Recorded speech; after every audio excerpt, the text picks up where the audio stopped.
Assalamu alaikum students. Today's our next topic is cell wall. Here you see the cell wall outside the cell membrane in plant cell. Cell wall is present in plant cell, so its location is deposits outside the cell membrane. Structure.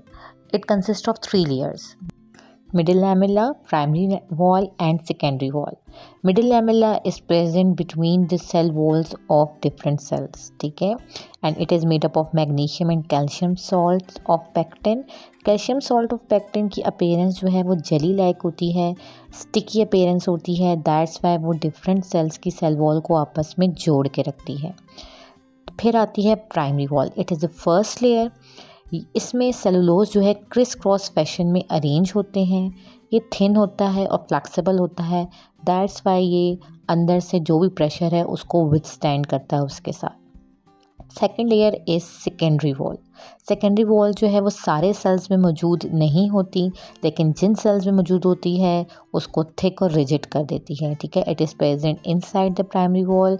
It is thick and rigid, ठीक है. और इसके अंदर जो chemical lignin होता है वो इसको ये प्रॉपर्टी देता है थिक और रिजिड होने की, ठीक है. दैट्स वाई ये सेलुलोज को सीमेंट की तरह जो है अपने साथ जोड़ के रखता है, ठीक है. तो these are the three layers of the cell wall. Here is the book diagram. You see there are the three layers: middle lamella between the cell walls of different cell, then primary and then secondary. Plasmodesmata. Plasmodesmata जो है cell wall में मौजूद होता है. Cell wall bears tiny pores through which neighbouring cells form cytoplasmic connections, ठीक है. तो ये प्लाज्मोडेस्मेटा एक ऐसे पोर्स हैं जो कि साइटोप्लाज्म को, दो सेल के साइटोप्लाज्म को आपस में जोड़ते हैं. तो आपको समझ आ रही होगी कि इसके थ्रू वाटर की मूवमेंट होती है, ठीक है. सेल वॉल डिफरेंट ऑर्गेनिज्म में किस चीज़ की बनी हुई होती है? एल्गी में सेलुलोज से बनी हुई होती है, फंजाई में काइटिन से बनी हुई होती है. ये आप लोग प्रीवियस चैप्टर्स में कर चुके हैं. प्रोकैरियोट की पेप्टाइडोग्लाइकन से मिलकर बनी होती है. Animal and animal like protist यानी कि प्रोटोजोआ वगैरह में सेल वॉल मौजूद नहीं होती. अब इसके मेन फंक्शंस क्या हैं? It support, protects and give shape to the plant cell. Next is develop turgor pressure. It is very important feature of the plant cell. Turgor pressure कैसे डेवलप होता है कि जब भी इसके अंदर जो वाटर की जो प्लांट सेल की एक्चुअल या नॉर्मल पोजीशन होती है वो स्वेल्ड होती है, ठीक है, वो सूजी भी होती है. उस सूजी भी कंडीशन को, सूजी भी मतलब स्वेल अप होती है, उसमें वाटर कंटेंट ज़्यादा होता है. जब वाटर कंटेंट उसके अंदर ज़्यादा होता है तो उसमें एक प्रेशर डेवलप होता है, ठीक है. और उस प्रेशर को कौन विथस्टैंड करता है, उस प्रेशर को कौन फर्म करता है? सेल वॉल, ठीक है. अगर ये सेल वॉल ना होती तो प्लांट सेल बर्स्ट हो जाता.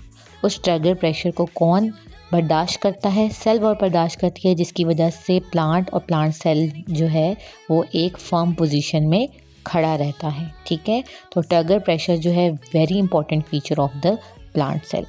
Here you see the diagram of plasmodesmata. Now these are the two cells and they have the cytoplasmic connection in the center, and here you see the pore through which this cytoplasmic connection is held. This pore is called as plasmodesmata. अब जो भी यहाँ से movement होगी, कि जिस चीज़ की भी होगी, चाहे वो वाटर की होगी, चाहे वो फूड की होगी, चाहे वो किसी भी चीज़ की होगी, तो वो इस पोर के थ्रू सेल टू सेल होगी, ठीक है. यहाँ पे दो सेल हैं, सारे सेल्स जो हैं वो इस किस्म के पोर से कनेक्टेड होते हैं. That is called as plasmodesmata. Now here you see the full notes of the cell wall. Thank you so much. Like and subscribe my channel. Thank you so much.